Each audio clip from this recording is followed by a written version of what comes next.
जलवायु परिवर्तन किस तरह पृथ्वी को अपनी चपेट में ले रहा है, ये बात यहाँ साफ दिखाई देती है।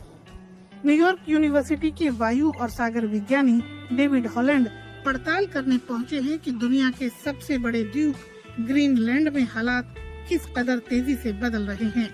ग्लेशियर सिमट रहे हैं और समंदर का जलस्तर बढ़ रहा है। वो इसे दुनिया का अंत कहते हैं। उनका इशारा भूगोल से ज्यादा भविष्य की तरफ है और धरती का भविष्य इस जगह पर लिखा जा रहा है। ऐसा भविष्य जो अब से ज्यादा गर्म होगा, जिसमें अब से ज्यादा पानी होगा। हॉलैंड और उनके साथी यहाँ उपकरण लगा रहे हैं ताकि बर्फ की हलचल पर नजर रख सकें। यहाँ पर गर्मियों में ग्लेशियर पिघलते हैं और सर्दियों में जम जाते हैं, लेकिन जितनी बर्फ इस साल पिघली है, ऐसा पहले कभी नहीं देखा गया।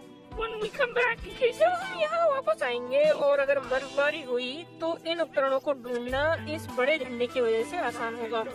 ब्रायन इसके लिए गड्ढा खोद रहे हैं।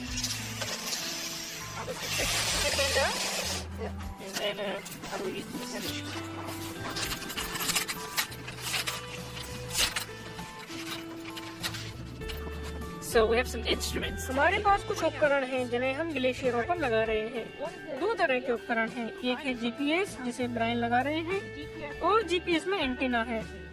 इसके जरिए हम जान पाएंगे कि बर्फ कैसे मिनट दर मिनट सागर की तरफ बढ़ रही है और कितनी ऊपर नीचे हो रही है। वैज्ञानिकों का अनुमान है कि इस साल गर्मियों का मौसम खत्म होने तक ग्रीनलैंड में 440 अरब मीट्रिक टन तक बर्फ पिघल सकती है। इससे इतना पानी बनेगा कि ग्रीस जैसा देश 1 फुट पानी में जलमग्न हो जाए। बर्फ की चादर वाले हमारे हिस्से में उत्तर और दक्षिण दोनों हिस्से में हम बदलाव देख रहे हैं। हम इस समस्या से जुड़े वैज्ञानिक प्रमाण जमा कर रहे हैं। उम्मीद है कि इनका इस्तेमाल होगा और ढंग की नीतियाँ बनेंगी। वैज्ञानिकों का कहना है कि 1 अगस्त 2019 ऐसी तारीख थी जब एक ही दिन में ग्रीनलैंड में सबसे ज्यादा बर्फ पिघली।